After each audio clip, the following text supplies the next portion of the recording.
nggak punya siapa-siapa. Maksudnya even aku tinggal sama mereka tuh aku setiap hari tuh ngerasa aku nggak punya siapa-siapa. Jadi ya mau minta tolong juga sama siapa. Oke. Kamu punya ini nggak, guru yang menurutmu baik banget? Istilahnya guru itu deket banget sama murid, kayak berkawan dengan banyak murid dan suka menolong masalah murid. Ada nggak guru di sekolah kayak gitu? Ada. Kamu kenal sama guru itu? Kenal? Iya. Menurutmu dia bisa nggak dia menolong kamu? Kalau menurut aku ya enggak sih, nggak bisa deh kayaknya. Kenapa?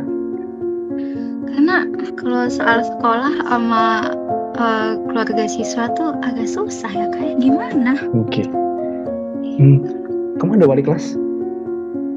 Ada. Punya? Wali kelasmu gimana kalau sama murid? Enak gak? Deket gak? Enak banget. Wali kelas aku yang kelas 9 enak banget. Dia masih muda, Kak. Jadi dia ngerti gitu. Dia juga santai gitu orangnya. Iya. Kamu pernah nyoba cerita ke wali kelasmu? Enggak. Aku nggak suka cerita, Kak. Maksudnya gimana ya? Gini, juga Kakak ngerti gak sih, zaman sekarang tuh guru tuh mana pernah sih, Kak? Ya ada sih, cuman kan kebanyakan pasti cepu ke guru lain. Apalagi ini kan masalah aku sama keluarga aku ya. Yang bisa dibilang menurut aku ya juga hal yang seharusnya aku tutupin.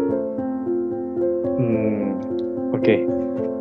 Tapi kamu ngerasa masalah ini perlu diselesaikan? Perlu sih, kalau ditanya perlu apa enggak, pasti perlu. Jadi ketika kita pengen menyelesaikan masalah, apapun konsekuensinya, apapun kemungkinannya nanti, itu pasti hanya sebatas kemungkinan. Oke? Dan kembali lagi, itu juga refleks berpikir kamu, bahwa kamu selalu takut untuk memulai, kamu takut terjadi hal-hal yang tidak kamu inginkan, ya, kayak gitu kan? Ya. Nah, kalau aku melihat, jadi masalah yang kamu alami itu kan ada di masalah lingkungan, itu kayak gitu. Bahkan di keluargamu sendiri juga berekspektasi berlebihan ke kamu, oke? Dan di sekolah pun juga beberapa orang juga berekspektasi berlebihan ke kamu. Enggak sih. Kita kalau di sekolah, kalau soal sekolah kita punya tujuan masing-masing, jadi kayaknya nggak terlalu ngurusin tujuan orang lain kalau di sekolah. Berarti kamu lebih ngerasa beban masalahnya itu ada di keluarga kamu? Iya. Oke, nah gini sih Mutiara, pengalamanku selama bersekolah, aku juga ngamatin banyak sekali masalah yang seperti itu. Dan di sekolahku, guru aku ada yang namanya budaya ini, home visit, ngunjungin ke rumah keluarga untuk ngobrolin perkembangan. Ada perkembangan siswa itu diceritain sama wali kelasnya, tanya perkembangannya anak di rumah gimana, itu kayak gitu. Nah, aku ngelihat budaya home visit ini bagus banget, tuh kayak gitu. Karena untuk mengetahui perkembangan anak lebih dalam dan menyelaraskan ekspektasi orang tua terhadap perkembangan anak di sekolah, itu kayak gitu. Karena seringkali keluarga itu berekspektasi lebih, sedangkan anak di sekolah mengalami masalah belajar yang seperti ini. Itu sering banget. Aku melihat budaya ini yang jarang banget ada di sekolah, dan aku sangat bersyukur sekali pernah bersekolah di sekolah itu. Dan aku merasa kalaupun budaya itu nggak ada, seenggaknya ada sifat keterbukaan dari pelajar dan juga guru untuk saling menceritakan pengalaman masalah belajarnya. Itu kayak gitu. Tentunya ini harus diawali dari kedekatan dulu. Deket gak nih si guru sama si muridnya? Kalau nggak deket, pasti ceritanya nggak enak dong. Iya. Nah, sehingga kalau kamu menemukan guru yang sekiranya enak untuk diajak ngobrol, atau bahkan wali kelasmu yang juga masih muda dan enak diajak ngobrol, apa salahnya untuk kita coba untuk bercerita dengan wali kelas lain? Nah, ini dari sudut pandang aku ya Kak, ini pendapat aku. Jadi aku baru pertama kali dengar kalau misalnya ada itu kayak apa home visit tadi, karena kayaknya aku ngamatin di sekitar aku belum ada sih di SMP itu yang negeri ya apalagi belum ada. Cuman gini apa ya, aku aja nggak percaya sama BK. Harusnya BK kan ini unit konsultasi siswa, aku aja nggak percaya sama BK. Apalagi sama ini wali kelas sendiri. Bukan nggak percaya ke orangnya tuh bukan, cuman lebih ke kayak punya trust issue gitu loh aku tuh. Nah, jadi kalau sekilas nih aku memetain di mana masalah belajarmu. Kalau masalah di lingkungan, maka sekeras apapun perjuangan kita untuk memperkuat diri kita, itu nggak bakal menyelesaikan masalah. Itu kayak gitu. Karena sumber masalahnya di orang lain, di ekspektasi orang lain yang selalu berlebihan di kamu. Oke, sepakat di situ ya? Ya. Jadi ketika ekspektasi orang lain itu tidak berlebihan di kamu, maka masalah selesai. Iya. Iya dong. Nah, berarti kita coba cari jalan gimana caranya orang-orang di sekitarmu atau spesifiknya adalah keluarga kamu itu gak berekspektasi berlebihan lagi ke kamu. Itu kayak gitu. Kita cari jalannya gimana caranya supaya keluarga kamu tidak terlalu berekspektasi berlebihan sama kamu. Coba cari orang-orang yang bisa pengaruhi orang tua kamu atau keluarga kamu supaya bisa lebih perhatian ke kamu. Salah satunya kalau aku temuin faktor guru tuh.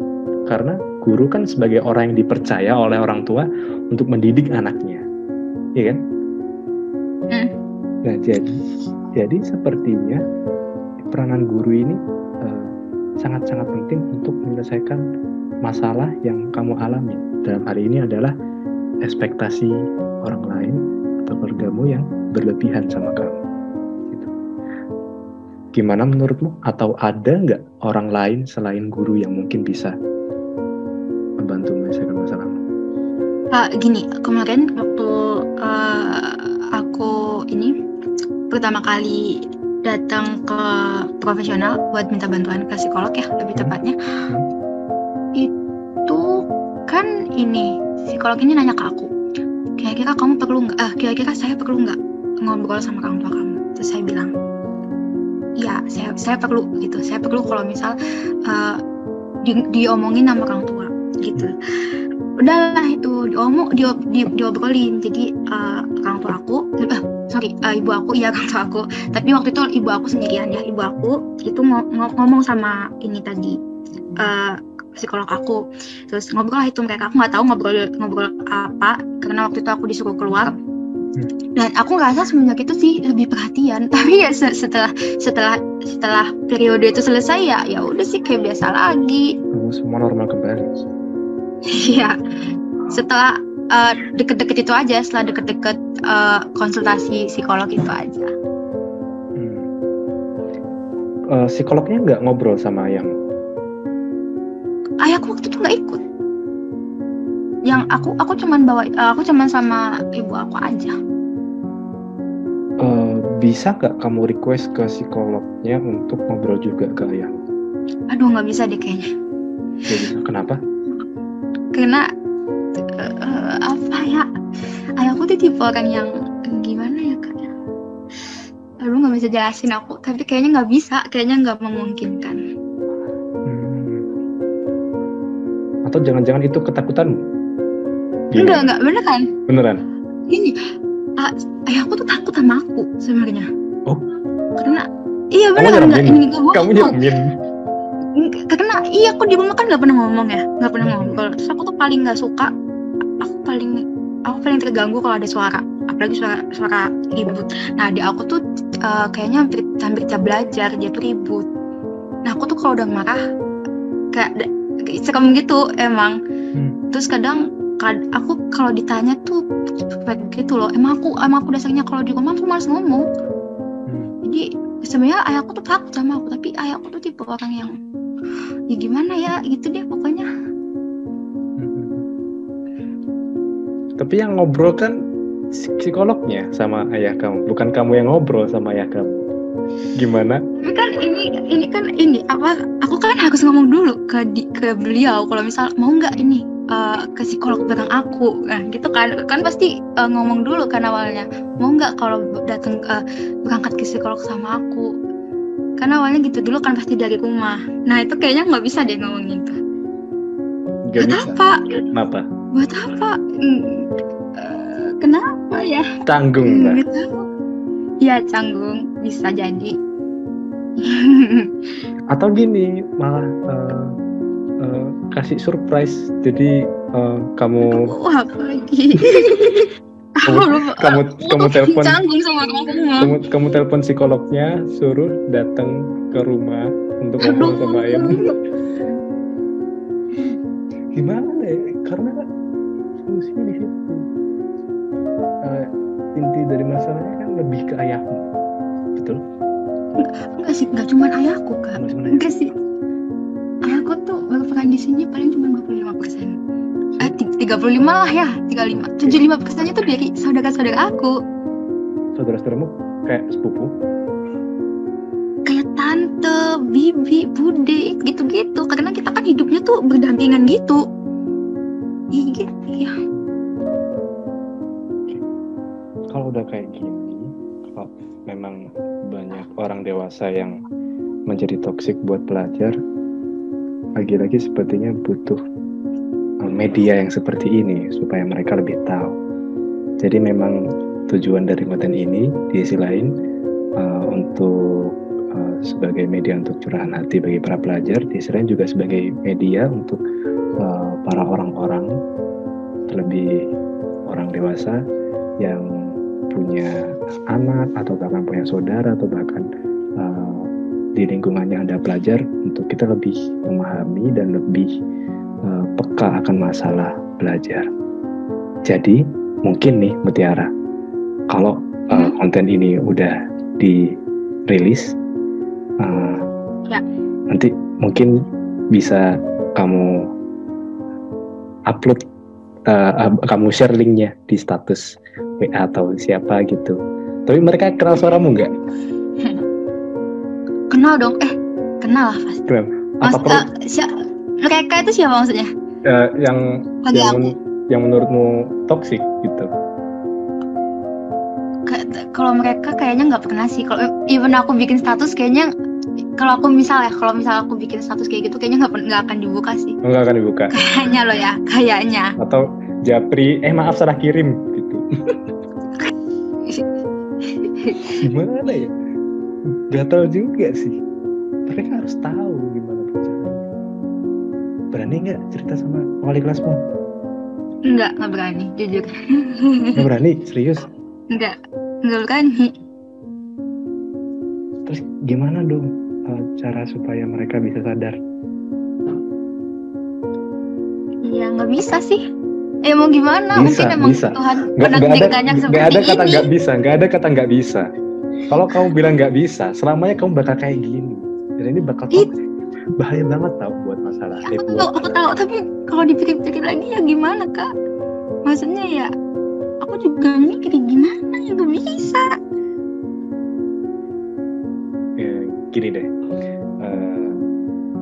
bisa atau nggak bisa itu terpengaruh dari pikiran kita, dari ketakutan kita, pengalaman kita, terus masa lalu yang membekas, itu yang membentuk pikiran bawah sadar kita, sehingga kita refleksnya mikir bisa atau nggak bisa. Contoh ya, waktu kita dulu kita masih bayi itu, kita kan awal-awalnya kan kita nggak bisa jalan, ya kan? Kita awalnya nggak bisa jalan. Tapi ketika kita bayi, kita nggak ada tuh pikiran bahwa kita tuh nggak bisa jalan. Karena apa? Ya karena ketika kita bayi, kita melihat orang-orang berjalan sehingga kita selalu mencoba untuk berjalan dan mencari tahu gimana cara jalan, akhirnya coba terus gagal, akhirnya dari yang awalnya nggak bisa jalan, perlahan merangkak, terus jongkok, akhirnya bisa jalan. Tuh. Coba dulu kalau kita waktu bayi, kita kepikiran ketika kita gagal saat belajar jalan, terus kita mikir, wah nggak deh, aku nggak mungkin bisa jalan, mending aku lumpuh sampai tua gitu. Nggak mungkin kan kita kayak gitu. Kalau kita masa kecil kita dulu punya pikiran kayak gitu, itu bakal bahaya. Nah itu yang yang kita alami ketika kita berkembang. Seiring berjalannya waktu, ketika kita udah memasuki masa anak-anak, remaja, banyak sekali pengalaman yang kita lalui, pengalaman manis, pahit dan sebagainya. Itu yang mempengaruhi pikiran kita, itu yang mempengaruhi sikap kita dalam menyikapi masalah kita. Oke? Nah, masalahnya banyak banget pikiran kita yang negatif sehingga membuat kita kepikiran kalau nggak bisa kita nyelesain masalah ini. Gitu. Padahal bisa banget gitu. Kita mikir nggak bisa karena kita terbatasi oleh pikiran kita. Kita terbatasi oleh pengalaman kita. Padahal banyak sekali orang-orang di luar sana yang punya pengalaman seperti kamu, yang dia berjuang mencari solusi, mencari masalahnya, mencari solusi atas masalahnya, dan dengan perhatikan sunatullah yang harus dia jalani, hukum-hukum alam yang harus dia jalani, nah akhirnya dia bisa keluar dari masalah itu. Jadi kayak gitu.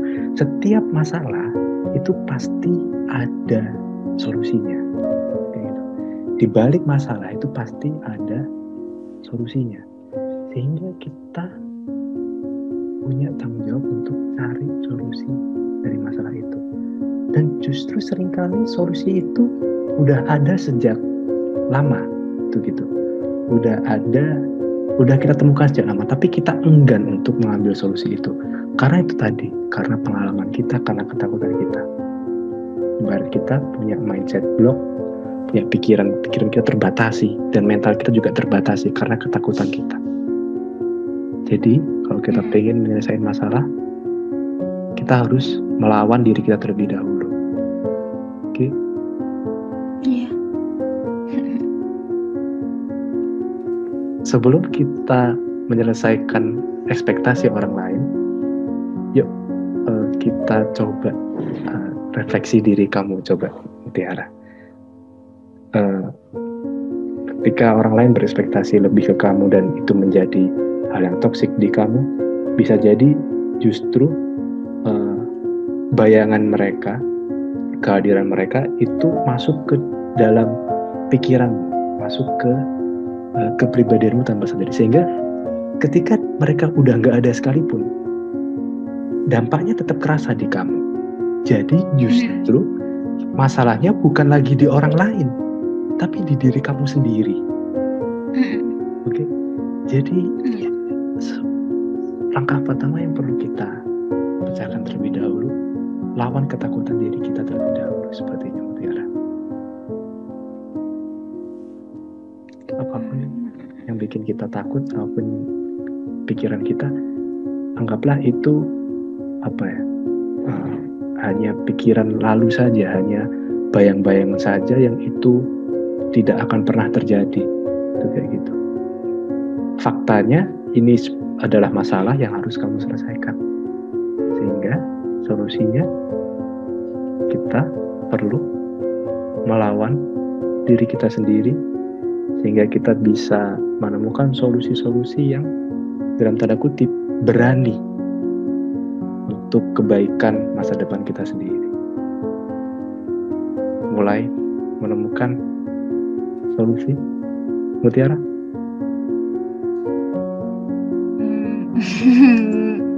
Masih takut? Masih takut. Oke, aku memahami sih, karena pengalamanmu sudah kurang lebih 3 tahun ya. 3 tahun berarti kalau selama 3 tahun kamu mengalami ketakutan, maka untuk keluar dari masalah ini seenggaknya membutuhkan waktu yang sama, 3 tahun juga, untuk kamu berani untuk bersikap ke orang lain untuk menyelesaikan masalahmu. Tapi kalau kamu nunggu 3 tahun, apa nggak kelamaan, Tiara? Kelamaan nggak? Kelamaan banget. Iya nggak? 3 tahun sis. Kamu udah kelas 3 SMA, tuh kayak gitu. Ntar 3 SMA nambah lagi masalah. Nah, kan kayak gitu kan. Belum lagi masalahnya nambah lagi lagi. Itu masuk perguruan tinggi tuh, tes perguruan kan? tinggi ntar SMA. Jadi, nih ya, kalau aku runtut, sumber masalahnya di lingkungan kamu, di keluarga kamu atau saudara-saudaramu yang berekspektasi berlebihan ke kamu. Oke, mungkin bisa kamu catat juga, atau nanti aku catat juga sebagai barangkali nanti bisa membantu. Nah, dari sumber itu akhirnya kedampaknya di kamu. Kamu takut untuk memulai, kamu merasa insecure dengan diri sendiri, kamu takut gagal, bahkan kamu juga takut untuk memecahkan masalah diri kamu sendiri. Nah, ini justru menjadi langkah awal yang perlu kita dobrak tuh kayak gitu. Dan ini butuh penghayatan yang lebih dalam. Aku sadar gak mungkin masalah ini bisa terselesaikan dalam waktu yang sesingkat ini, karena itu tadi kamu mengalaminya selama bertahun-tahun, dan kita pasti butuh proses. Bukan mustahil untuk menyelesaikan masalahmu. Ini masalah, ada sumbernya, dan sumber masalah itu bisa kita pecahkan. Nah, ya, dari runtutan tadi ya, akhirnya mengaruh di kamu. Kalau kamu selamanya masih gak percaya sama diri kamu sendiri, bahkan kamu sendiri enggan untuk menyelesaikan masalah yang kamu alami, ya maka masalah itu ya senantiasa menghantui kamu. Lingkungan kamu akan selalu toksik, dan itu akan bahaya banget buat perkembangan kepribadian kamu, perkembangan mental kamu, itu sangat bahaya banget gitu. Padahal kalau aku lihat, kamu punya potensi yang luar biasa. Kamu ketika aku ajak ngobrol kayak gini, refleks aku kayak gini, ini anak sebenarnya punya potensi yang luar biasa. Gitu. Ngobrol enak, ini kalau jadi public speaker pasti bakal keren nih, itu kayak gitu. Amin. Amin, kan kayak gitu kan. Enak gitu kalau kita berpetualang dengan passion kita yang buat kita suka dengan diri kita sendiri. Nah, jadi ketika kamu merasa takut untuk menyelesaikan masalah kamu, coba deh bayangin betapa nikmatnya ketika kamu jadi apa yang kamu inginkan. Itu masalahnya tuh itu, kayak aku tuh mikir kayaknya penyelesaian masalah aku ini adalah di saat aku udah bisa jadi apa yang mereka inginkan. Kan udah kan selesai. Mereka berekspektasi aku A. Ketika aku udah mendapatkan itu, udah kan selesai masalahnya. Tapi kamu nyaman dengan hal itu? Nyaman nggak? Ini nyaman aku karena udah bosen ya sebenarnya. Nyaman nggaknya tuh nyaman nggaknya sama diri aku sendiri tuh kesan terakhir. Tanggung jawab aku tuh cuma satu, bikin mereka bangga, bikin mereka bahagia. Udah itu doang. Tapi bukankah itu justru merugikan kamu? Iya, sebenarnya. Itu bukan solusi dong berarti. Kita harus menemukan jalan tengahnya dong. Iya dong. Kamu punya keinginan, orang-orang di luar kamu punya ekspektasi apa, sehingga kita bisa menemukan titik yang seimbang, tuh kayak gitu. Yang mana kamu juga senang, mereka juga senang, tuh kayak gitu. Toh terlebih kayak gini, dampaknya apa emang kalau kamu nyenengin dia, gitu? Apakah dia selama ini yang ada terus dalam hidupmu? Apakah kalau kamu merasa kesusahan, dia selalu menolong kamu, mereka selalu menolong kamu? Apakah iya? ini sih aku mikirnya lebih ke kayak mereka ini kan orang yang aku bangun, aku ketemu mereka, aku ngeliat mereka, aku tidur juga aku ngeliat mereka. Mereka tuh hidup berdampingan banget kan sama aku. Hidup pasti ada di sekitar aku tiap hari, tiap waktu gitu. Jadi kalau misalnya aku lepas dari mereka tuh nggak bisa. Kecuali kalau misalnya aku udah hidup sendiri ya nanti kan. Sekarang kan hitungannya aku masih hidup sama orang tua aku. Jadi aku juga masih hidup di lingkungan ini. Aku tiap hari ngeliat mereka, aku bangun, aku ngeliat mereka.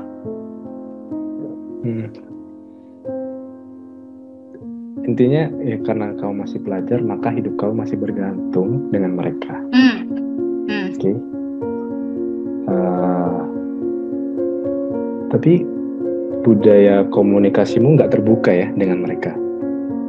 Enggak. Sepertinya itu deh yang juga jadi masalah yang perlu kamu pecahkan. Coba deh. Iya, memang. Memberanikan diri untuk ngobrol. Nah, ini juga masalah ini. Sorry, motong ya Kak. Cuman ketika aku cerita sesuatu ya, kadang mereka tuh bukan malah orang-orang sekitar aku, siapapun itu, mereka bukan malah membantu, tapi kadang apalagi cerita tentang masalah ini tentang diri aku sendiri ya, apalagi mereka malah ngejudge gitu loh Kak, nggak ngehakimin. Aku tuh ngerasa dihakimin. Jadi aku trauma cerita ke orang tuh semenjak ketika aku cerita, mereka malah ngehakimin aku dan mereka nggak memposisikan diri mereka sebagai aku. Mereka nggak ngerti gimana rasanya jadi aku gitu. Jadi kayak kalau ketika aku cerita ya udah mereka yang menurut mereka aja. Mereka nggak mikirin gitu gimana ada di sudut pandang aku. Jadi aku udah nggak usah deh gitu. Ketika respon mereka nggak sesuai sama ekspektasimu, pernah nggak kamu kayak bercanda sama mereka kayak, loh kok gitu sih responnya, harusnya kamu ngertiin aku dong, kayak gini, pernah nggak kayak gitu? Aku anaknya nggak baperan, jadi waktu mereka ngomong gitu langsung sakit ke hati, aku langsung diem.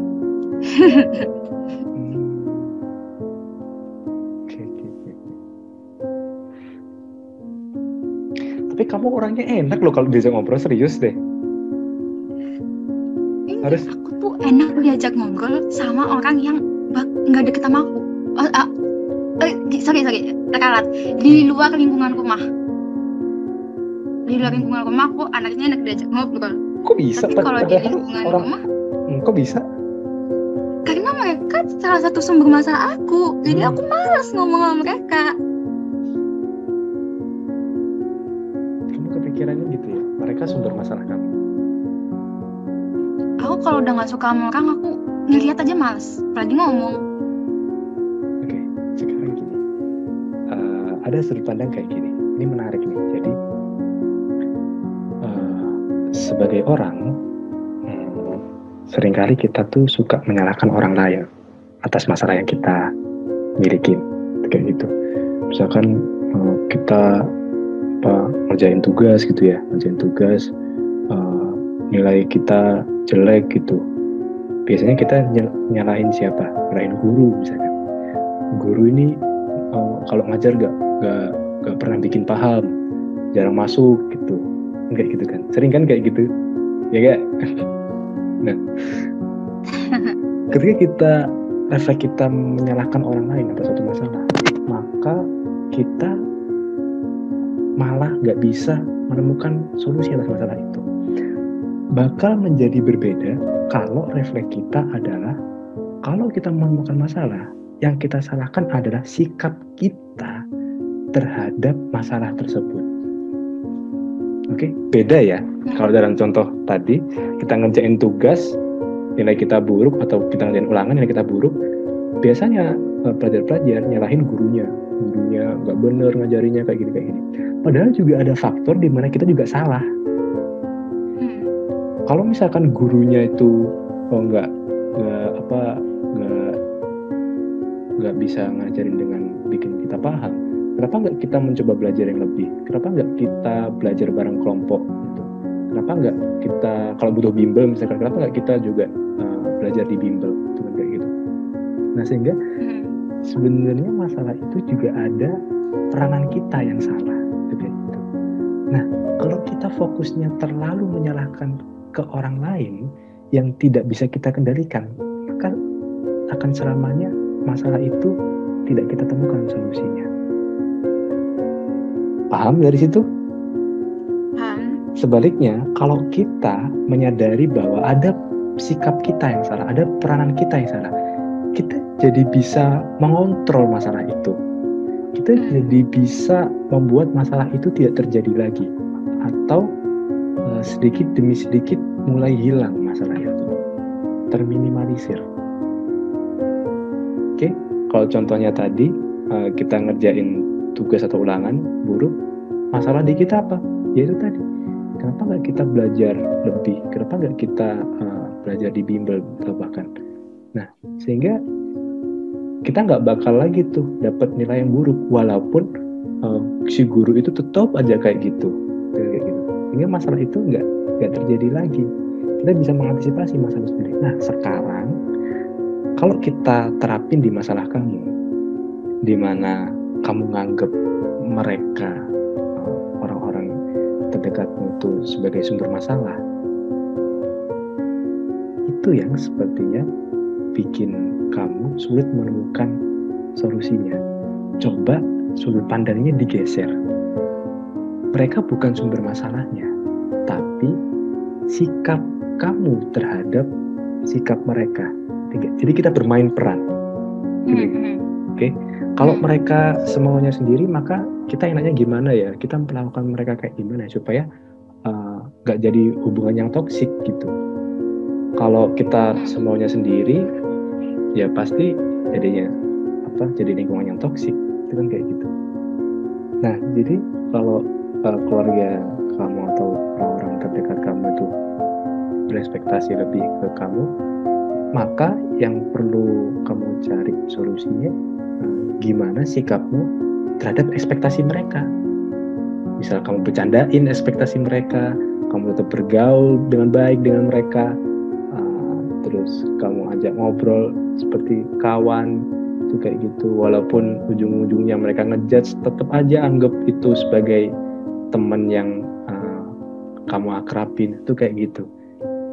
Apalagi anak-anak zaman sekarang kan suka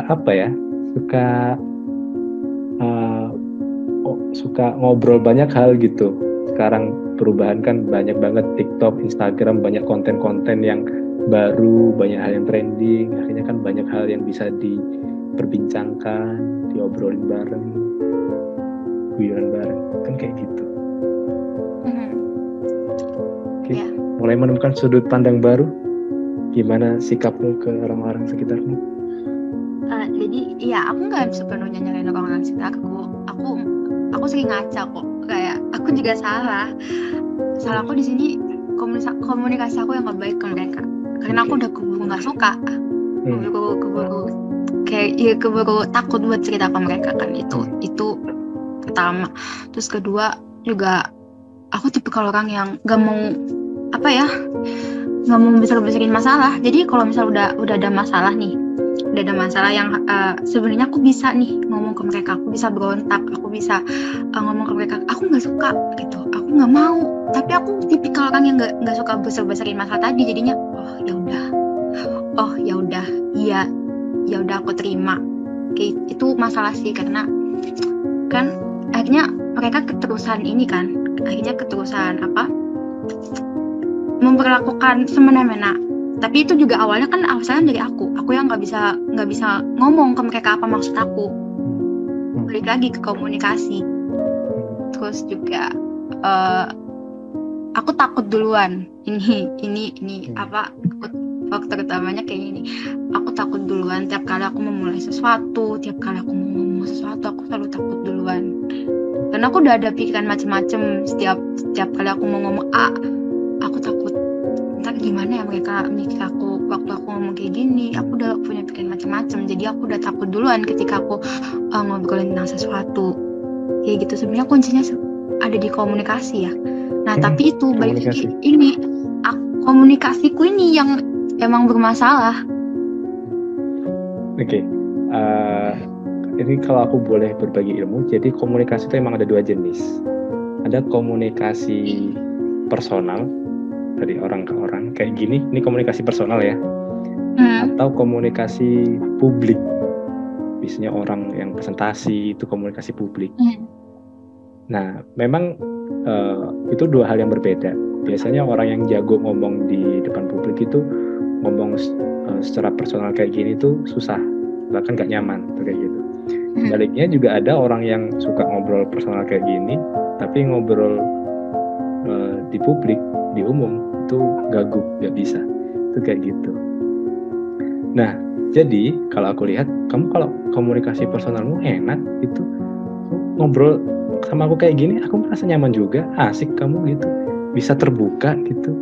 Nah, apa sarannya kamu mencoba apa yang kamu lakukan dengan aku ini juga ke orang-orang di keluargamu? Ini kan soalnya aku bisa nyaman ngobrol sama kakak karena aku belum pernah ngelihat kakak berbuat kesalahan sama aku. Oke. Jadi aku nyaman. Nah, kalau ke mereka kan aku udah keburu kayak benci duluan. Aku ngeliat, nah ya itu masalahnya di situ. Jadi ya gimana? Coba deh berdamai dengan mereka. Bisa dong. Susah. Bisa. Nggak ada yang nggak bisa. Iya, nggak ada yang nggak bisa. Cuman memang susah. Ada satu hal juga, Mutiara. Jadi kadangkala kita tidak suka dengan orang lain, bahkan dengan orang terdekat kita, keluarga atau saudara kita, hanya karena satu masalah atau dua masalah atau beberapa masalah kecil. Padahal jasa mereka juga banyak, tuh kayak gitu. Seperti bikin kamu makan, bikin suasana rumah bersih terus, bagus, terus kasih kamu uang saku, nyekolahin kamu, tuh kayak gitu. Jadi kalau kita mencoba untuk berpikir secara terbuka, di sisi lain memang ada hal-hal yang nyebelin, oke. Tapi di sisi lain ada juga hal-hal yang bikin kamu nyenengin gitu. Tapi kita terlalu fokus ke hal yang negatif, jadinya kita nggak ngelihat hal-hal kebaikan yang mereka lakukan. Mulai menemukan sudut pandang itu.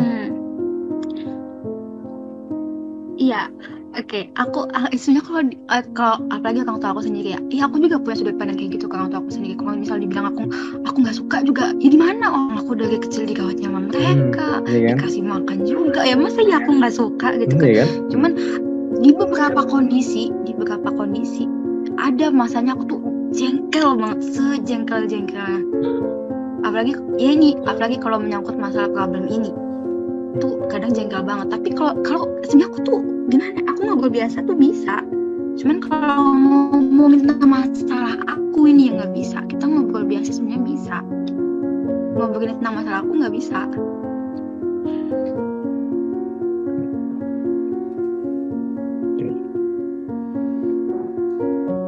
Dari obrolan berapa jam ya kita ngobrol ya? Sejaman ya kayaknya. Apa aja yang kamu dapat, Mutiara? Sudut pandang yang baru barangkali.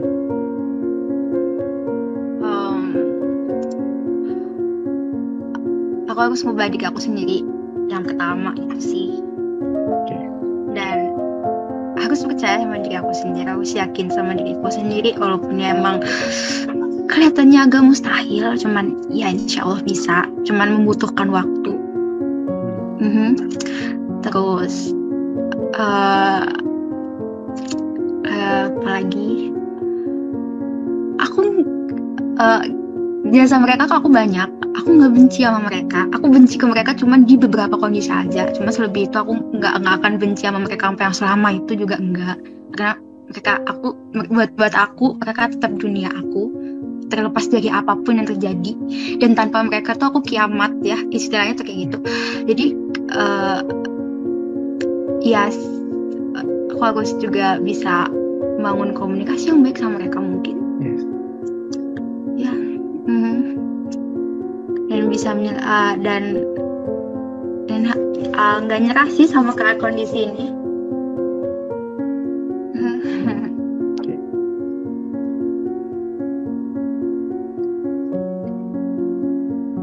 Kamu keren BTW, bisa sekuat ini menghadapi masalah ini. Yes, to be honestly. Terima kasih. Yes. Kita bertemu singkat ya waktu webinar kemarin. Tapi semoga dengan pertemuan kita mendapatkan banyak manfaat dari. Amin.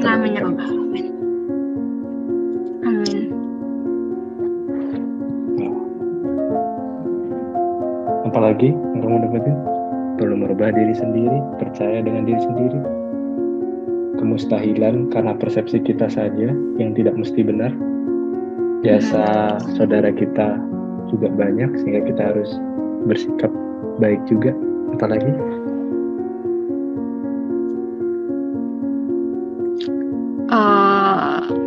Apalagi ya? Kalau dunia tuh nggak muter buat aku aja.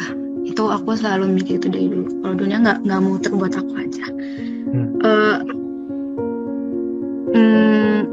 Sesedih apapun aku, sekecewa apapun aku, ketika aku ngeliat keluar, lihat deh orang-orang tuh loh masih hidup normal.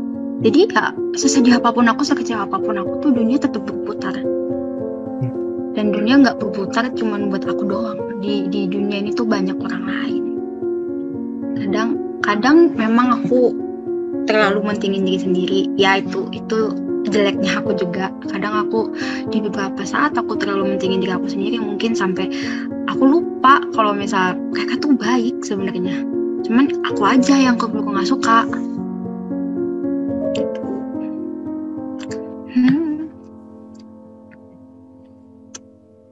Apalagi yang mau kamu diskusiin, Dek, barangkali. Udah mulai hampir jam 10. Kamu tidur jam berapa biasanya? 12 jam 1. Wow, malam banget, Pak. SMP tidur jam 12. Udah begadang. Nggak bisa tidur. Enggak, bukan begadang. Aku tuh nggak bisa tidur.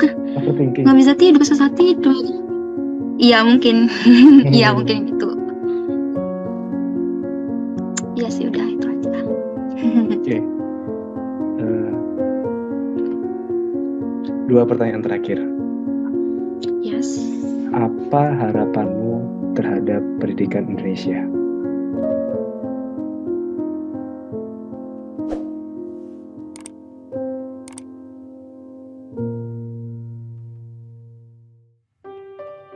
Harapan aku, pendidikan Indonesia ini menyamaratakan apapun kelebihan yang dimiliki oleh para murid atau pelajar di seluruh Indonesia.